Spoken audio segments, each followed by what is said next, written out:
یہاں سے کسی کو لے جاتے تھے نا دبئی دھوکہ دے کے، اور لے جاتے تھے یورپ میں، عرب ممالک میں دھوکہ دے کے لے جاتے تھے، تو وہ بھی کوئی خواب ہی تو دکھاتے تھے کہ اتنے لاکھ تنخواہ ہوگی، اتنا کچھ ہوگا۔ وہاں جا کے پتہ چلتا تھا کہ جیب سے بھی دینے پڑیں گے کچھ۔ بہت سارے لوگ ایسے ہوتے ہیں، وہ سارے خوبصورتی کے نام پر ہی دھوکہ دیتے ہیں۔ آپ کو پتہ ہے کہ جو آدمی کسی کو لالچ دیتا ہے تو کسی کو لوٹنے کے لیے اسے لالچ دینا بڑا ضروری ہوتا ہے۔ لوگ پہلے لالچ دیتے ہیں پھر لوٹتے ہیں، پہلے مکمل لالچ دیتے ہیں، یہ چیز مل جائے گی، یہ چیز مل جائے گی۔ لوگ مکمل لالچ دیتے ہیں، اس کے بعد پھر لوٹتے ہیں۔ اور اگر لالچ نہ دیں تو کوئی آدمی قابو آئے گا؟ لوگ لوٹتے ہیں لالچ دے کر۔ اچھا، اب وہ جو جس کو لالچ دیا جا رہا ہوتا ہے وہ کہہ رہا ہوتا ہے کہ نہیں نہیں تمہیں نہیں پتا، وہ اس وقت ماننے کو تیار نہیں ہوتا۔ وہ کہتا ہے اتنی خوبصورت باتیں کر رہا ہے، اتنی اچھے پیغام دے رہا ہے، تم میرے دشمن ہو، تم مجھے منع کر رہے ہو۔ ہوش تب آتی ہے کہ جب سب کچھ لٹ جاتا ہے۔ عورت کو ویسے بھی قابو کرنا بڑا آسان ہوتا ہے۔ اعلیٰ حضرت بریلوی رحمۃ اللہ علیہ فرماتے ہیں بیٹیاں نازک شیشیاں ہوتی ہیں، ان کو تو ذرا سی چوٹ لگے تو ٹوٹ جاتی۔ دیکھیں کتنا بڑا جملہ کہا بریلی کے امام نے، نازک شیشیاں ہیں۔ ذرا کوئی آدمی گمراہ کرتا ہے، ذرا خراب کرتا ہے۔ اب دیکھیں نا، یہ جو بچیوں کو بچے مس گائیڈ کرتے ہیں، انہیں بڑے بڑے خواب دکھاتے ہیں، وہ بیچاری ماں باپ کو چھوڑ کے، بہن بھائی کو چھوڑ کے اس کے ساتھ شادی کرتی ہے، پھر جو اس کا بعد میں حشر ہوتا ہے، آپ ادلیاں نو سردار پہن تکے تے شرما والیاں نو جھوٹے ڈولیاں دے۔ پھر وہ بیچاری ماں باپ رکھتے نہیں، وہ ظلم کرتا ہے، تو کتنی بڑی تکلیف میں وہ بچی آ جاتی۔ نازک شیشی ہوتی ہے نا تو ٹوٹ جاتی۔ یہی حال اب جدید خواتین اور یہ جو کچھ اینکر پرسن ہیں، یہ اصل میں نا یہ آپ کو سیاست سکھاتے ہیں، لیکن یہ مادر پیدر آزاد لوگ ہیں، بالکل آزاد۔ یہ تو علماء شور نہ کریں، بات نہ کریں، گفتگو نہ کریں، مشائخ بات نہ کریں، اور یہ جو کچھ سنجیدہ اور دینی طبقہ ہے یہ کوئی شور نہ کرے، یہ تو روڈوں پہ ننگے ہو کے آ جائیں معاذ اللہ۔ خوفناک نظریہ رکھتے ہیں یہ لوگ۔ عورت کو کہتے ہیں تیرے حقوق ہم تجھے لے کے دیں گے۔ مثلاً وہ کون سا حق ہے جو تم نے لے کے دینا ہے؟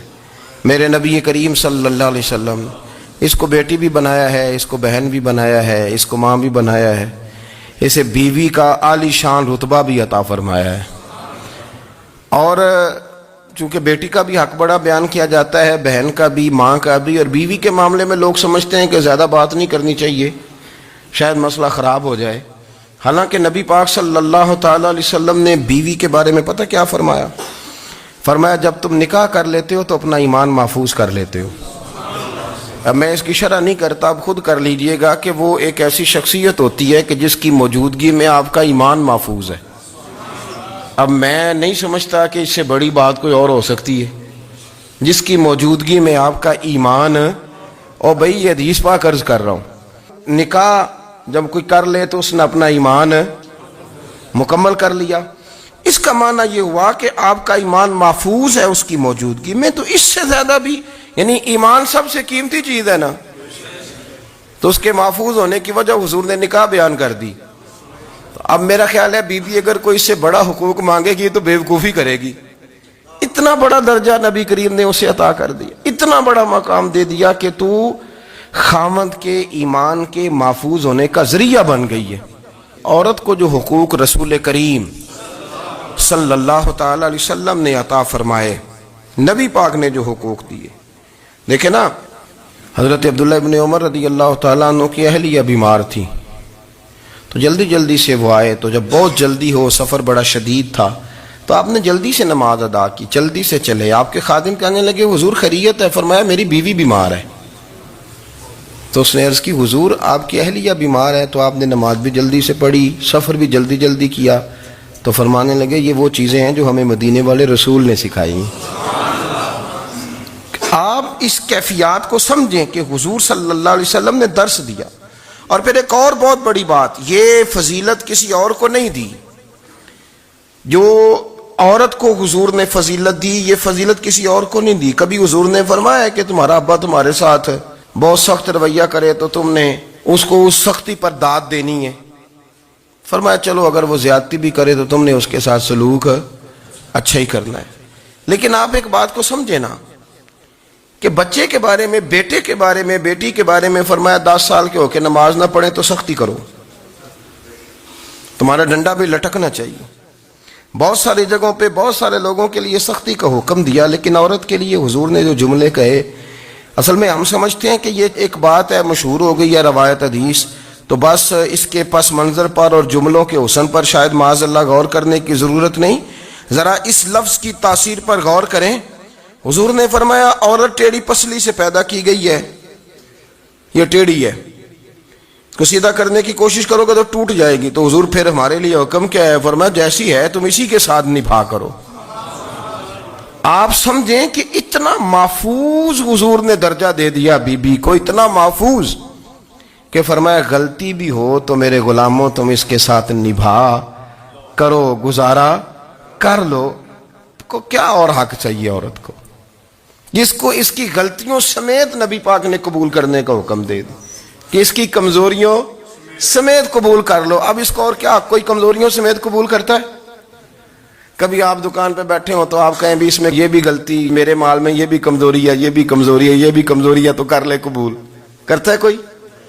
کوئی شخص ایسا ہو جو کسی چیز کی کمزوریاں بیان کر کے کہ اسے قبول کرو؟ پر رسول کریم صلی اللہ تعالی علیہ وسلم نے نا ہمیں سبق دیا، حضور نے ہمیں درس دیا، نبی پاک نے ہمیں پیغام دیا. فرمایا یہ ٹیڑھی ہے، سیدھی کرنے کی کوشش کرو گے تو بیچاری ٹوٹ جائے گی، تو اس کے ساتھ نبھا کر جاؤ. آپ میری بات کو سمجھیے گا. چلیں میں اس پر ایک اور بخاری مسلم کی حدیث پڑھتا ہوں. حضرت سلمان فارسی رضی اللہ تعالیٰ عنہ اور حضرت ابو درداء کے درمیان بھائی چارہ تھا. مکے سے مدینے جب لوگ آئے تو حضور نے بھائی بھائی بنایا تھا. ان کے درمیان بھائی چارہ تھا تو ابھی پردے کی آیات نازل نہیں ہوئی تھی، تو لوگ ایک دوسرے کی طرف جاتے تھے. حضرت سلمان فارسی رضی اللہ تعالیٰ عنہ حضرت ابو درداء رضی اللہ تعالیٰ عنہ کے گھر میں تشریف لے گئے تو دیکھا کہ ان کی بیوی بڑی غمگین بیٹھی ہیں. تو ہم نے فرمایا بہن کیا ہوا؟ تو کہنے لگی تمہارے بھائی کو دلچسپی کوئی نہیں رہی، ہر روز روزہ رکھ لیتا ہے اور ساری ساری رات نفل پڑھتا ہے. حضرت سلمان فارسی کہنے لگے ٹھیک ہے کر لیتے ہیں بندوبست. نماز دین ہے کہ نہیں؟ دین ہے نا یہ چیزیں.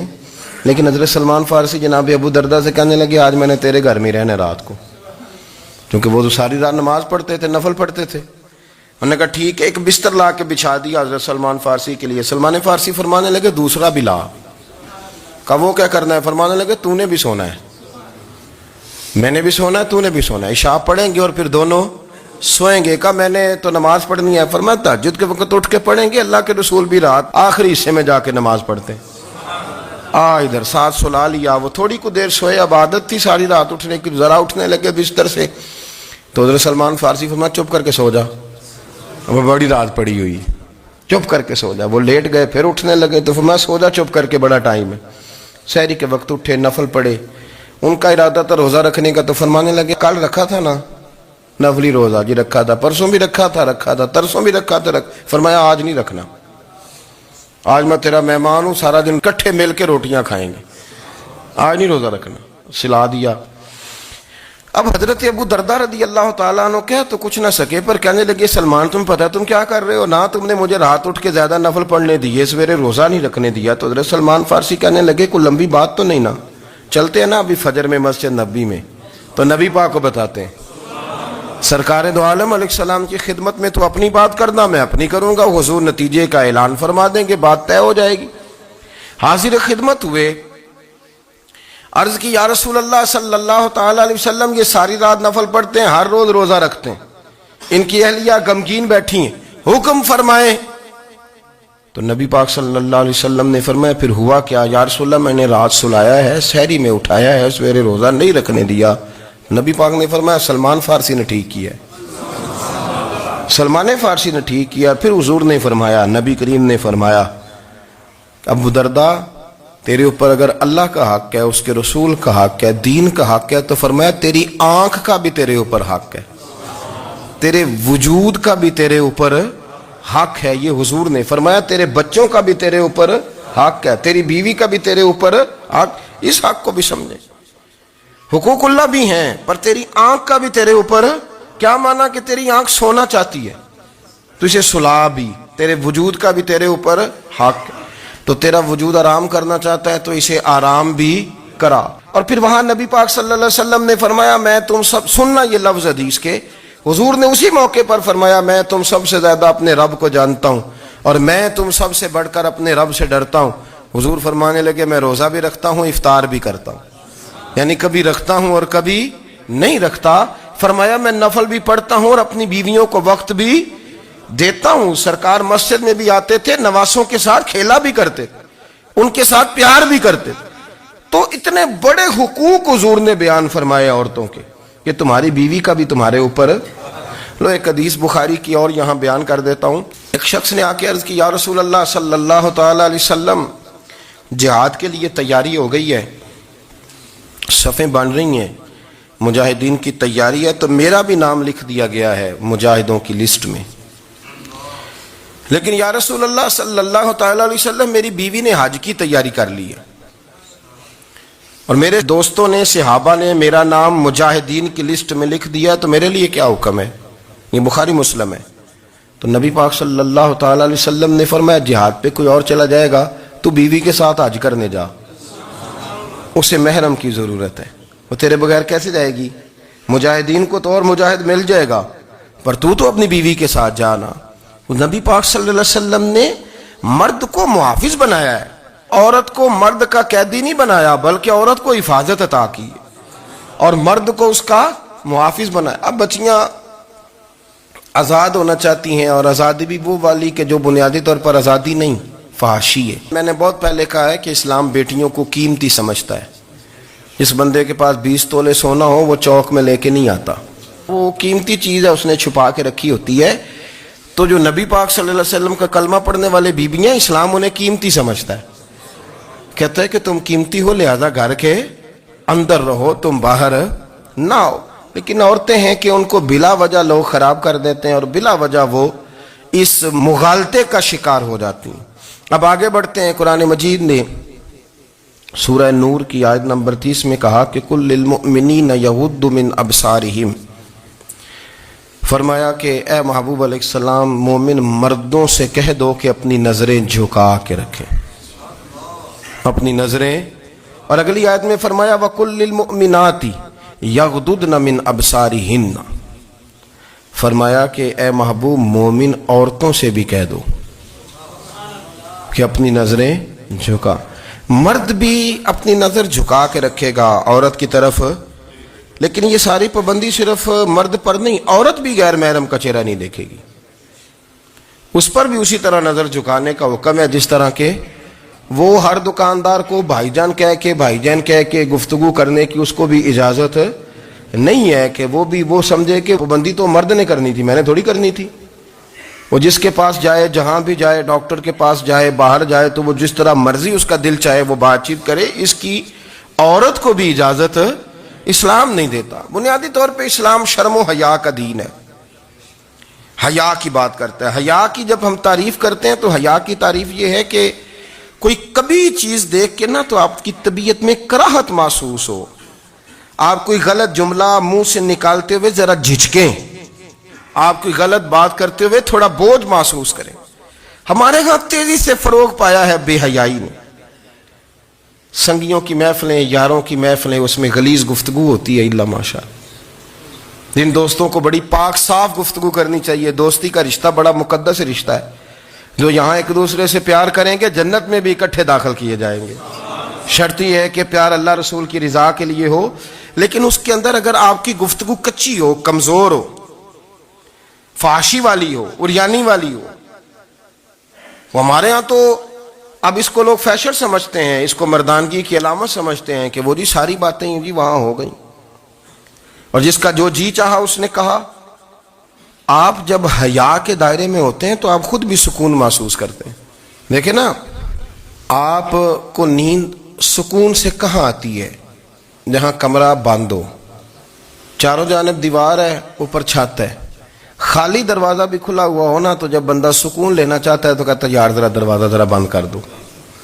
وہ اچھی طرح اپنے آپ کو چھپا لیتا ہے نا حیا کے پردے میں, تو اللہ اسے سکون عطا کرتا ہے. اور جو اس سے بھی زیادہ ٹھنڈی نیند میں جانا چاہتا ہے وہ کہتا ہے لائٹ بھی بند کر دو. اب وہ مکمل طور پہ سمجھتا ہے کہ میں چاروں جانب سے چھپ گیا ہوں, اگر میں کھل کے بھی سو جاؤں گا تو میرا چونکہ پردہ قائم ہے تو مجھے کوئی دشواری نہیں ہوگی. آپ جب چھپ جاتے ہیں, جب آپ حیا کے اندر سمٹ جاتے ہیں, جب آپ چادر کے اندر آ جاتے ہیں تو آپ بہت ساری جگہوں پہ آسانی محسوس کرتے ہیں. تو حیا تو آپ کو سکون دیتی ہے, حیا تو دل کو راحت دیتی ہے.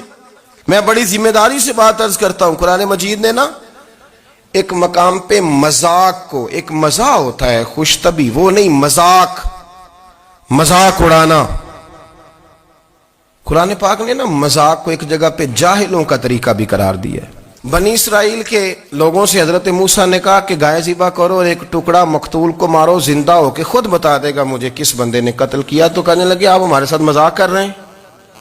تو قرآن مجید کہتا ہے کہ حضرت سیدنا موسیٰ علیہ السلام فرمانے لگے اعوذ باللہ ان اکون من الجاہلین, فرمانے لگے میں اللہ کی پناہ مانگتا ہوں کہ میں جاہلوں میں سے ہو جاؤں. یہ مذاق کرنا تو جاہلوں کا طریقہ ہے. اگر آپ کی زبان سے بے حیائی کا جملہ نکل گیا, اگر آپ کی زبان سے بے حیائی کا جملہ نکل گیا, آپ نے کہہ دیا کہ ہم آزاد لوگ ہیں, جو مرضی کریں گے, جو مرضی کہیں گے, جو ہمارا دل میں آئے گا کریں گے, تو پھر تو لوگ آپ کا وہ حشر کریں گے کہ آپ سے برداشت ہی نہیں ہوگا. جس کا لوگ مذاق بنا لیتے ہیں اور جو مذاق بن جاتا ہے پھر اسے کوئی جینے دیتا ہے. آپ حیا کی چادر میں چھپیں گے تو بچیں گے. اگر آپ نے اپنا مذاق بنوا لیا یہ کہہ کے کہ میں نے مرضی کرنی ہے, پھر یاد رکھنا چھپنے کو جگہ نہیں ملے گی, پھر تکلیف میں آ جائیں گے, پھر بہت بڑی اذیت کا شکار ہو جائیں. شرم و حیا, عرب کے اندر جو کنواری لڑکیاں تھیں ان میں بڑی حیا ہوتی تھی. الحمدللہ میں بڑے فخر سے کہتا ہوں کہ میرے پنجاب کی, میرے پاکستان کی بیٹیاں بھی 20 دفعہ ان کا ابا کہے تیری شادی کرنی ہے تو وہ آنکھ نہیں اٹھا پاتی آج بھی. یہ تو وہ چند لوگ ہیں جو کہتے ہیں ہم ہائی کلاس ہو گئے, ہمیں نہیں پتا کہ وہ روشن خیال ہو گئے ہیں کہ روغن خیال ہو گئے, پتہ نہیں کدھر چلے گئے. ورنہ ہماری بیٹیاں آج بھی جب ان سے ان کا باپ, ان کی ماں بات کرتی ہے تیری شادی کی, تو وہ تو شرم کے ساتھ پچھلے سے پچھلے کمرے میں چھپتی ہیں. یہ اللہ نے فضل کیا ہوا ہے اس ملت پر. تو عرب کی لڑکی بڑی حیا والی ہوتی تھی, اس سے کوئی بات کرنی پڑتی تھی تو 20 دفعہ بات کی جاتی, پھر بھی وہ عورت چھپتی پھرتی تھی.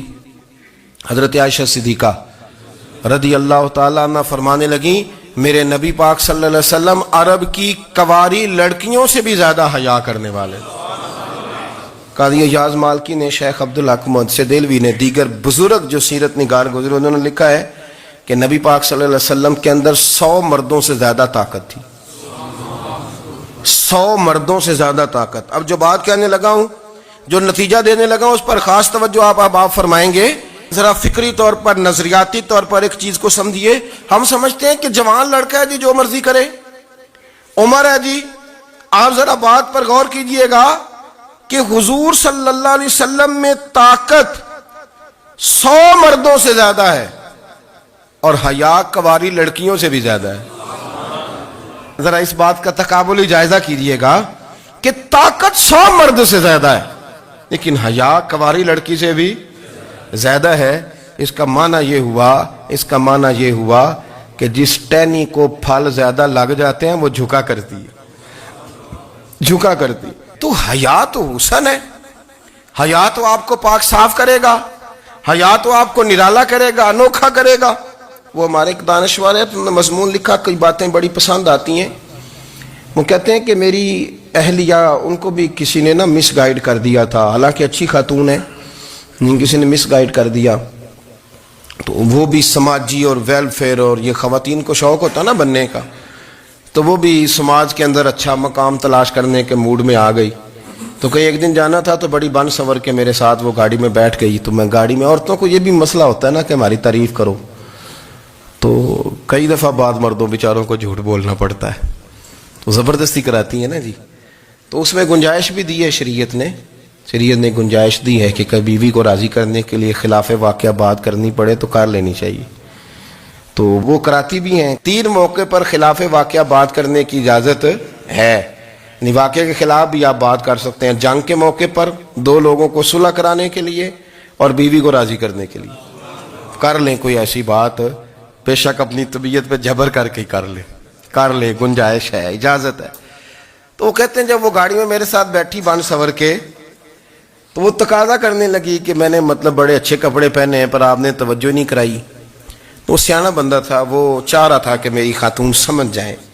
وہ کہتے ہیں مجھے پتا تھا کہ بیچاری مس گائیڈ ہو گئی ہے, دل کی بڑی اچھی ہے, سیانی ہے, لیکن اس کو نا کچھ خواتین نے, کچھ لوگوں نے مل کے اس کو ذہن غلط کر دیا ہے کہ سماج میں نکلو, باہر جاؤ, کام کرو, فلاں کرو, اپنی مرضی سے جیو. تو میرے ساتھ گاڑی میں بیٹھی کہیں جانے کے لیے, تو مجھ سے کہنے لگی کہ آپ نے میری طرف توجہ ہی نہیں کی, آپ نے کوئی ذکر ہی نہیں کیا کہ میں کیسی لگ رہی ہوں. تو وہ کہتے ہیں میں نے اسے کہا کہ اگر تو ناراض نہ ہو تو پھر میں صحیح والی تعریف کر دوں. تو اس نے کہا کہ آپ کر دیں. تو کہتے ہیں میں نے درد سے اور خلوص سے اپنی بیوی سے کہا, خلوص کے ساتھ.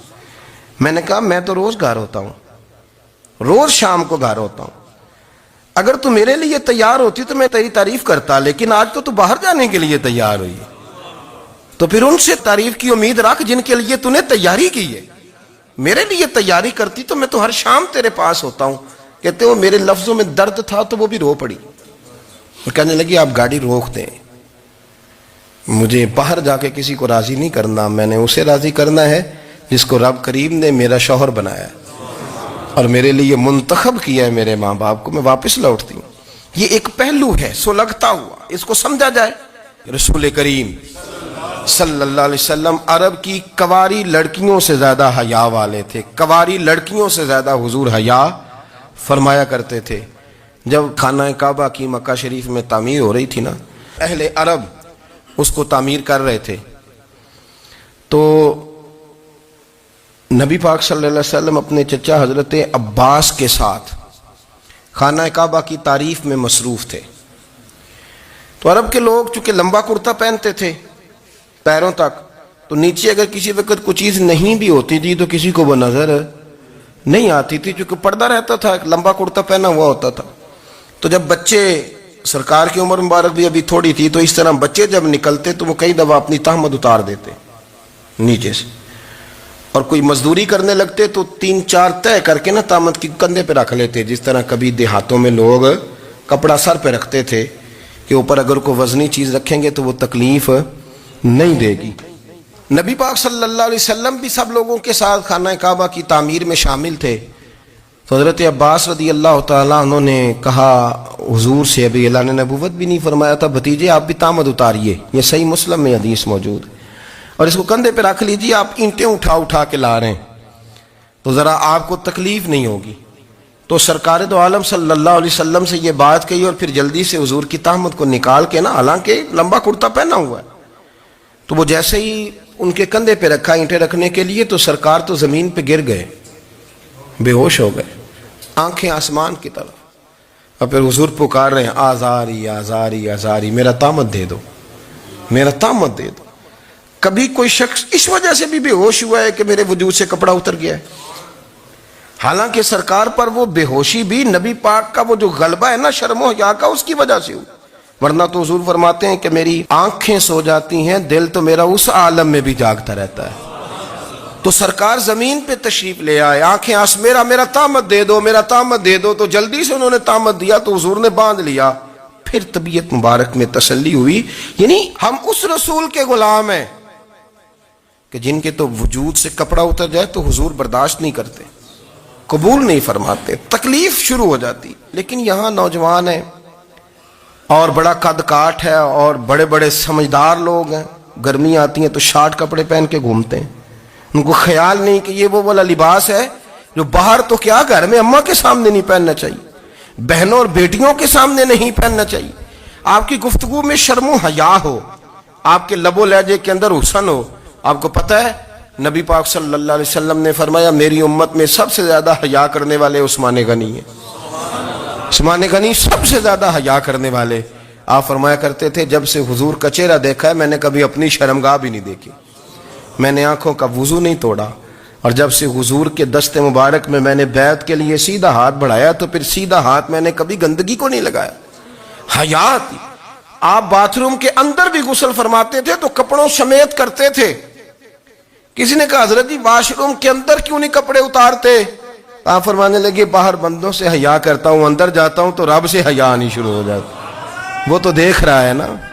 تو میں جو بات آپ کی خدمت میں عرض کرنا چاہتا ہوں اس کو آپ سمجھیے گا میرے عزیز، کہ شرم والا مزاج، گفتگو بھی شرم والی، آنکھیں بھی شرم والی، لباس بھی شرم والا، دوستی یاری بھی شرم والی، بہت ساری ایسی باتیں. دیکھیں نا آپ ذرا، میں نے کہا کہ باتوں کو سن کے گزر نہ جایا کریں، اس کی گہرائی پر غور کریں. حضور علم کا سمندر ہے، سرکار سے زیادہ علم دنیا میں کسی کے پاس موجود نہیں ہے، اور صحابہ کو موقع ملا ہوا ہے اس سمندر سے فیض لینے کا. لیکن ان کی حالت یہ ہے کہ حضرت علی المرتضیٰ فرماتے ہیں 14 دن گزر جاتے. حضور سے کوئی سوال پوچھنا ہوتا تھا پر میں شرم کے مارے نہیں پوچھ پاتا تھا. 14 دن بخاری شریف میں موجود ہے. ایک دن نبی پاک صلی اللہ علیہ وسلم نے پوچھا صحابہ سے کہ وہ کون سا درخت ہے جس کے پتے نہیں گرتے، اور وہ درخت اس طرح ہے جس طرح مومن ہوتا ہے. وہ درخت میرے مومن کی طرح بتاؤ. حضرت عبداللہ ابن عمر فرماتے مجھے پتا تھا کہ وہ کھجور کا درخت ہے، لیکن چونکہ ابو بکر صدیق بھی بیٹھے ہیں، عمر فاروق بھی بیٹھے ہیں، مولا علی بھی بیٹھے ہیں، عثمان غنی بھی بیٹھے ہیں، اتنے جید لوگ بیٹھے ہیں، تو مجھے حیا آتی تھی کہ میں کیوں جواب دوں. کہتے ہیں سرکار نے کئی دفعہ پوچھا، لوگوں نے کئی اور درخت بتائے، پر فرمایا تمہارا جواب درست نہیں ہے. آپ حیا کے اس پہلو پر غور کریں کہ سوال کا جواب آتا ہے. سوال کا جواب، یعنی مجھے سوال کا جواب آتا ہو پھر میں دوں نہ، مجھے بدعزمی نہ ہو جائے گی. یہ کیسے ممکن ہے کہ میری رات گزر جائے، مجھے پتا بھی تھا اور میں نے بتایا نہیں. بہت سارے لوگ آ کے بہت ساری باتیں بتاتے ہیں، بہت ساری باتیں وہ سمجھاتے ہیں، تو ہم غور سے ان کا چہرہ دیکھنے لگ جاتے ہیں، کہتے ہیں یار اس کا تو دعویٰ تھا کہ میں سمجھنے آتا ہوں، تو یہ تو ہمیں سمجھا رہا ہے. چلو الحمدللہ ہم سمجھنے کو تیار ہیں. لیکن میرے عزیز پتہ بھی ہے جواب کا، علم بھی ہے، لیکن فرماتے ہیں میری حیا نے مجھے اجازت نہ دی کہ میں جواب دوں. آپ فرماتے ہیں پھر حضور سے صحابہ نے عرض کی کہ یا رسول اللہ آپ ہی بتا دیں وہ درخت کون سا ہے. تو حضور نے فرمایا بھئی وہ کھجور کا درخت ہے. تو آپ فرماتے ہیں میں دل میں کہہ رہا تھا کہ الحمدللہ میرا جواب درست ہے، حالانکہ میں نے جواب دیا ہی نہیں. تو لفظوں میں حیا، جملوں میں حیا، آنکھوں میں حیا، اٹھنے میں حیا، بیٹھنے میں حیا، چلنے میں حیا ایک خوبصورت حسن ہے. اور نبی پاک صلی اللہ علیہ وسلم نے فرمایا جب تو بے حیا ہو جائے نا پھر تو آزاد ہے، پھر تو جو مرضی کا، پھر تو جو.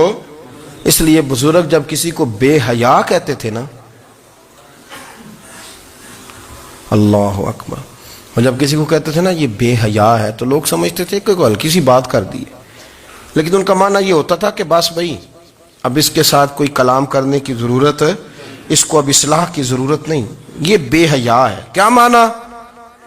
کہ اب یہ جو اس کے دل میں آئے گا وہ کرے گا، جو اس کی طبیعت چاہے گی وہ کرے گا، اب یہ کسی پہلو بھی قابو آنے کو تیار بے حیا ہو گیا. بے حیائی بہت بڑا عیب ہے. اور جو لوگ کہتے ہیں کہ ہمیں بالکل آزادی ہونی چاہیے، ہمارا اپنا جسم ہے تو ہماری اپنی مرضی چلے گی. ایک وزیر صاحب ہیں، پتہ نہیں میں ان کو جانتا تو نہیں، انہوں نے سینٹ میں تقریر کی ہے، میں نے ان کی بات سنی ہے. اس نے کہا نہیں بھائی جسم رب کا ہے تو مرضی بھی تو رب کریم کی چلے گی، اور مرضی بھی اللہ کی. یہ مجھے تھوڑا سا مسئلہ ہے جسم پر، کبھی کبھی مجھے کثرت سفر سے الرجی ہو جاتی ہے. میرے ساتھ لوگ نا دل سے پیار کرتے ہیں، شاید ہی کوئی اچھا ڈاکٹر ہو جس تک میرے سنگی مجھے لے کے نہ گئے ہوں، پر جسم اللہ کا ہے نا، مرضی بھی جب وہ چاہے گا صحت دے گا. کیوں کچے کاموں میں لوگ پڑ گئے، کیوں غلط لوگ سوچ میں پڑ جاتے ہیں، یہ اسی کا ہے. اور جب وہ چاہے گا، آپ اس بات کو اچھے طریقے سے سمجھ لیں کہ جو اپنی مرضی چوکوں چوراہوں میں کر رہے ہوتے ہیں نا، جو مرضی گاندمند، وہ جانور ہوتے ہیں، وہ جانور ہوتے ہیں جو نہ چونک دیکھتے ہیں نہ گلی دیکھتے ہیں، نہ انہیں پتہ ہوتا ہے کہ جگہ کون سی ہے. وہ انسان، میں نے کہہ دیا جو میں نے کہنا تھا، میں نے کہہ دیا، وہ جانور ہوتے ہیں. اور جو کچھ انسان ہوتے ہیں نا، ان کے اندر کچھ نہ کچھ پھر شرم حیا بھی ہوتی ہے. وہ چوکوں چوراہوں میں وہ حرکتیں اور وہ کام نہیں کرتے جو جانور کرتے ہیں. ان کے لیے بڑے پردے ہوتے ہیں، ان کے لیے بڑی باتیں ہوتی ہے، ان کے لیے بڑا کچھ ہوتا ہے. جو بالکل آزاد ہو جائے، کوئی پتہ نہ ہو کس وقت کیا کہنا ہے کیا کرنا ہے، تو تو پھر وہ دائرہ انسانیت سے خارج ہو جاتا ہے. ہم آپ کو کیا دعوت دیں؟ آپ تو وہ باتیں کر رہے ہیں جو اسلام کا انسانیت کے حق میں بھی ٹھیک نہیں. آپ تو وہ والی باتیں کر رہے ہیں جن کا انسانیت بھی تقاضا نہیں کرتی کہ یہ باتیں ہونی چاہیے. لیکن ایک بات، میں تو جذباتی نہیں ہوتا، میں بڑے غور سے چیزوں کو دیکھتا ہوں، سنتا ہوں. اور نہ میں ان موسمی مینڈکوں کی، وہ مجھے عاتق صاحب کہنے لگے جی بڑے بڑے مولوی ایک بندے کے ساتھ بیٹھے ہوئے ہوتے تھے اور وہ روزے میں بڑے بڑے درس دیتا تھا تو وہ بھی فلانی فلانی حرکتیں کر رہا ہے. تو میں نے کہا ہم نے تو پرانا کہا تھا کہ موسمی مینڈک ہے، تو پرانے کہہ رہے ہیں کہ اداکار ہے. تو وہ جہاں کاسٹ کریں گے وہاں وہ اداکاری کرے گا. آپ کسی مذہبی جگہ کر لیں تو وہاں کر لے گا، کہیں اور جگہ کریں گے تو ہم تو پرانا کہہ رہے ہیں. تو کسی کو کبھی سمجھ